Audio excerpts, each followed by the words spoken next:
Queridos irmãos, queridas irmãs, então agora o vídeo é de 287.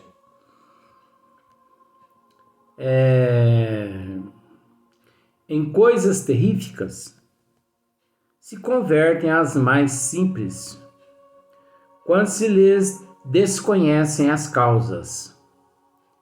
Ninguém mais terá medo dos espíritos, quando todos estiverem familiarizados com eles e quando os a quem eles se manifestam já não acreditem que estão às voltas com uma legião de demônios. Então, quando a humanidade se... Por que eu não digo assim? Quando nós... Porque eu, mais familiarizado com os espíritos que eu, tem muitas pessoas familiarizadas com os espíritos no Brasil e no mundo. Mas eu não me enquadro neste nível de pessoas que não acreditam, que tem medo, essas coisas. Eu não me enquadro nisso, não. Por isso que eu digo, quando a humanidade, tira eu de fora, tira de lado, quando a humanidade se familiarizar com os espíritos, quando a humanidade se conscientizar-se de que os espíritos não são demônios, os espíritos não são diabos, porque isso é tudo mitologia, que os espíritos não faz mal pra gente, sabe? Quando a humanidade se conscientizar-se de que os espíritos são nada mais, nada menos que aqueles seres que deixaram os corpos físicos aqui na Terra, como nós vamos deixar os nossos. Você já parou para pensar nisso? Vamos fazer assim uma coisa bem macabra agora. Você já parou para pensar que você vai deitar lá no caixão um dia? Aquele caixão que tá lá, que você vai no velório das pessoas. Você já parou para pensar que você vai ser introduzido dentro do túmulo? Seu corpo, e se você bestar, seu espírito também vai junto? Você já parou para pensar? Você já parou para pensar que o teu eu, o teu espírito pode ir para o umbral e ficar 10, 15, 20 anos lá no umbral? Mas é uma benção ir para o umbral, né? É melhor ir para o umbral do que para o inferno. Deus que me livre desse inferno de Dante. A gente cai lá, depois nunca mais sai de lá. Ainda bem que é mitologia. Então, agora, isso que eu estou dizendo parece lorota, mas é uma realidade, nós temos que pensar. Por isso que de vez em quando eu comento aqui, as pessoas se preparam para tudo, mas ninguém se prepara para o retorno à pátria espiritual. Luiz, mas se preparar para a morte? Ué, não foi preparado para a gente vir aqui para a Terra? Foi realizada uma programação no plano espiritual, foi tudo programado. Você casar com fulano, fulano casar com você, você ter os seus bacurizinhos, né? Uma molecadinha, tudo catarrentazinha, né? Os irmãos que você tem, as irmãs que você tem, a mãe, pai, tudo foi programado. Tudo. Então, já que nós nos encontramos aqui na Terra, nós temos que preparar o nosso retorno. Porque nós temos que entender uma coisa: 50% os mentores que prepararam o nosso retorno ao corpo físico devido ao nosso despreparo, falta de preparo, desequilíbrio, né? 50% eles pegaram material nosso de vidas passadas e introduziram ali na lei de causa e efeito e reencarnamos. Só que para retornar à pátria espiritual agora novamente, depende só de nós. É, para você ir para uma colônia espiritual, depende só de você. Não depende de mentor espiritual nenhum. Comprar ir para um umbral depende só de você também.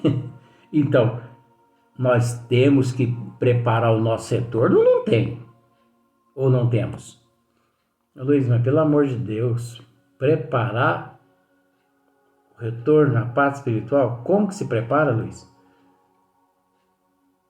Amor ao próximo. Amar a Deus sobre todas as coisas e o próximo como a si mesmo. Se colocar no lugar do outro. Ter paciência, tolerância, aceitação, resignação, humildade. Se colocar no lugar da humanidade. Orar uns pelos outros.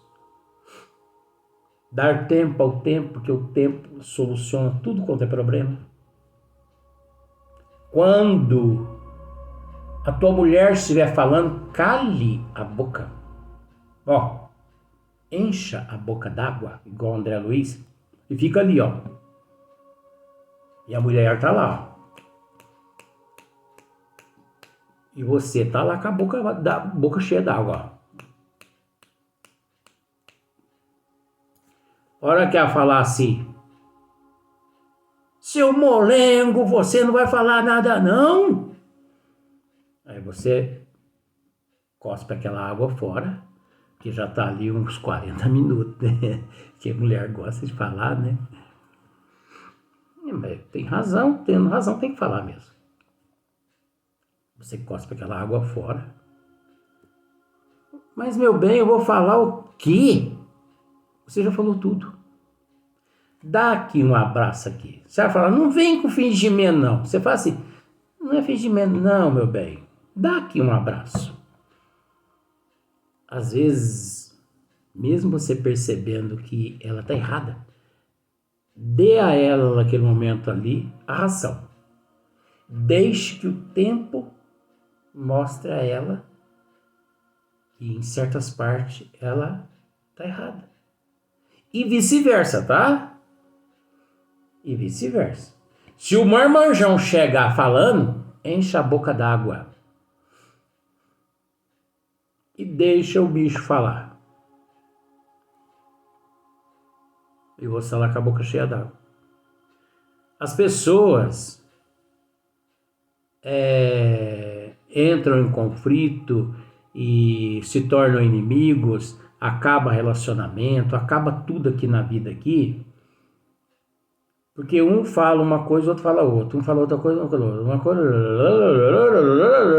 é igual duas maritacas, é igual um filmezinho, né, um vídeo que eu já postei, que foi mais de 600 curtidas, porque as pessoas gostaram daquela, né, uma maritaca, não sei o que, acho que é maritaca mesmo, não sei, uma maritaca branca, não sei o que é aquilo lá. Então ela no braço assim do dono dela assim, e ela falando assim, né, gesticulando aquele som da voz dela assim, e o homem ali só ouvindo, e ela quer dizer, mulher sempre tem razão. Eu acho que aquele pássaro lá, eu acho que é fêmea. Mas isso é brincadeira. Mas não adianta nada. As pessoas falam uma, o outro fala duas, 3, 4. E outras pessoas têm que aprender a brigar. Hoje em dia não se deve brigar com revólver, com faca, com cabo de vassoura. As pessoas hoje devem brigar usando as cordas vocais. Você entendeu? Mas como assim? Senta um frente a frente ao outro e discute o problema. Brigue se for preciso, verbalmente. Mas baixo. Baixo de uma tal forma que quem está na cozinha não consegue ouvir quem está brigando lá na sala. Quem está na sala não consegue ouvir quem está brigando lá na copa. Porque para brigar, não há necessidade de gritar. Seu isso, seu aquilo. Para quê? Grito é uma tentação de intimidação. Todo aquele que grita é covarde. Todo aquele que grita não tem moral. Por isso ele grita, para intimidar outra pessoa. Aí a outra pessoa pensa que ele está nervoso, está bravo. Não, ele é um covarde. Aí você pode falar assim, mas tem a ver alguma coisa o que você está dizendo com isso aqui? É lógico que tem. É como a questão aqui, ó. Ninguém mais terá medo dos espíritos quando todos estiverem familiarizados com eles e quando os a quem eles se manifestam já não acreditem que estão às voltas com uma legião de demônios. Então, não adianta a gente tentar convencer as pessoas. Não adianta. A gente tem que transmitir a mensagem e pronto. Como, por exemplo, nós somos encarregados, o agricultor é encarregado por lançar a semente à terra. Mas você observa que a semente fica lá, cabendo a ela, e o clima, né, do solo, do subsolo, não sei, ela vai germinar e vai se virar sozinha, coitada, né? Então, um dia, as pessoas vão conseguir entender que todos esses que nós consideramos espíritos, que é fato, né, que é uma realidade, são nossos parentes que estão na erraticidade, no plano espiritual. É aquele filho, aquele pai, aquela mãe, aquele avô, aquela avó, aquele tio. Estão lá. Agora, não há diferença nenhuma no plano espiritual com o plano físico, uma vez que quem está aqui está indo para lá, e quem está lá está vindo para cá, né? Quantos bilhões de espíritos reencarnam por ano? E quantos milhões desencarnam? Olha para ver como são as coisas mesmo. Vó Leontina mesmo, né? Está programado, Vó Leontina, né? Que muito me ajuda. Está programado ela reencarnar até o final de 2022. Olha para você ver como são as coisas. Desencarnou em 1985 ou 86. Já está retornando novamente até ao corpo físico. Vai reencarnar. Meu avô já reencarnou. Meu pai desencarnou faz 5 anos e pouquinho, graças a Deus, está de lá. Agora, a mãe dele, que é minha avó, vai reencarnar. Nosso irmão Marcílio Colombaroli, que sempre nos ajudou, vai continuar me ajudando nos trabalhos que eu, né, executo aqui na Terra, no lugar da avó, porque a avó é que tem a liderança do professor, mas a avó é que é responsável pelos trabalhos que eu realizo. Então, nosso irmão Marcílio é quem vai comandar depois que que a avó Leontina reencarnar. Mas para você ver como são as coisas, nosso irmão Marcílio vai reencarnar no ano de 2025, de 2025 a 2026, agora. Então, 22, 23, 24, 25, 26. Daqui 4 anos o nosso irmão Marcílio reencarna novamente.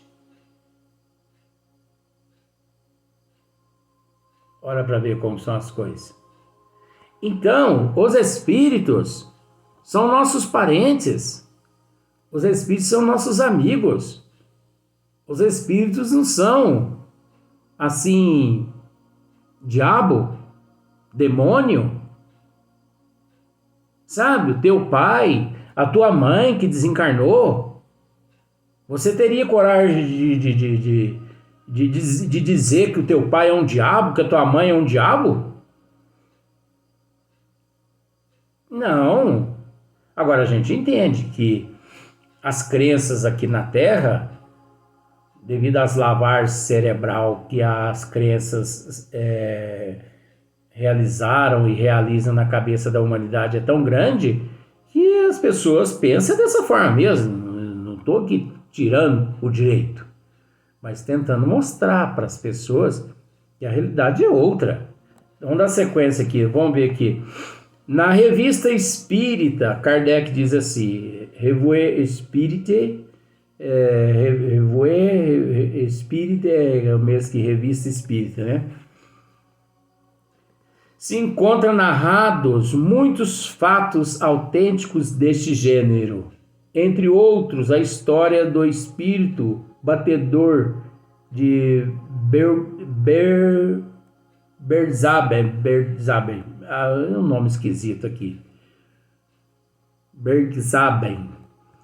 Se não for, você me desculpe que eu não sei pronunciar esse troço aqui não. Cuja ação durou 8 anos. Pixe, o que esse espírito fez? Autêntico desse gênero, entre outros, a história do espírito batedor. Deus que me livre. 8 anos batendo. Cuja ação durou 8 anos. Números de maio, junho e julho de 1858. Nesta revista, né? Na Revista Espírita. Tem outro nome também aqui que é complicado. Eu não sei pronunciar esse negócio aqui não. De Bensdorf. Agosto de 1858. A do padeiro das grandes vendas perto de Dipé. Março de 1860. E da Rua das Neves, aqui eu vou saber mais ou menos. Em Paris, agosto de 1860, e do espírito de meu Jesus, Causternandare, sob o título de História de um Danado, fevereiro de 1860, e do fabricante de São Petersburgo, abril de 1860, e muitas outras. Então, olha só para você ver quantos fatos reais, né? Nós temos Divaldo Pereira Franco, que conviveu com o espírito, um obsessor, durante 30 anos. E durante esses 30 anos, esse espírito o perturbou 24 horas. Quando esse espírito deu-lhe uma folguinha por um motivo que eu não vou narrar agora, porque não tem nada a ver com o nosso assunto aqui, Divaldo passou a sentir falta dele, né? Tais fatos assumem, não raro, o caráter de verdadeiras perseguições. Conhecemos 6 irmãs que moravam juntas e que durante muitos anos, todas as manhãs, encontravam suas roupas espalhadas, rasgadas e cortadas em pedaços. Por mais que tomasse a precaução de guardá-las, a a muitas pessoas tem acontecido que, estando deitada, mas completamente acordadas, lhes sacudam os cortinados da cama. Tirem com violência as cobertas, levantem os travesseiros e mesmo as joguem fora do leito. Fatos destes são muito mais frequentes do que se pensam. Porém, as mais das vezes, os que deles são vítimas, nada ousam dizer, né? Tem muitas pessoas que, vamos usar esse termo, que são vítimas desses fatos, assim, medo de represália verbal da sociedade, muitas ousam nada dizer, ficam quietas, de medo do ridículo. Somos sabedores de que, por causa desses fatos, se tem pretendido curar, como atacados de alucinações, alguns indivíduos submetendo-os ao tratamento a que se sujeitam os alienados, o que os torna realmente loucos. A medicina não pode compreender estas coisas, por não admitir entre as causas que as determinam, senão o elemento material, donde erros frequentemente funestos. A história descreverá um dia certos tratamentos em uso no cenáculo, no século XIX, como se narram hoje certos processos de cura da Idade Média. Então, pelo fato da medicina não estudar, apesar que no ano de 2022 a história já é outra, né? Porque uns 40% dos médicos no mundo, no Brasil principalmente, eles já estão voltando mais para os fatos espirituais, né? Inclusive tem um laboratório num país aí que eu não vou dizer o nome, e eles fizeram um teste, pegaram alguns pacientes, né, enfermos e determinaram, olha, 50 pacientes vai rezar, vai rogar a providência divina, aos bons espíritos, a cura, vamos pensar por esse lado. E 50%, e os outros 50% não vão rezar e não vão pedir a cura, não. E eles comprovaram, depois de alguns meses, uma melhora de quase 90% naqueles 50% que oraram e rogaram a providência divina. E praticamente zero naqueles outros 50 pacientes que não rezaram e não pediram a providência divina. Né? Admitimos perfeitamente que alguns casos são obra da malícia ou da malvadez. Porém, se tudo bem averiguado, provado ficar que não resultam da ação do homem, dever-se-á convir em que são obra ou do diabo, como dirão uns, ou dos espíritos, como dizemos nós. Mas de que espírito? Então, o bom senso, a lógica, a prudência, né? De alguma forma leva as pessoas a raciocinar.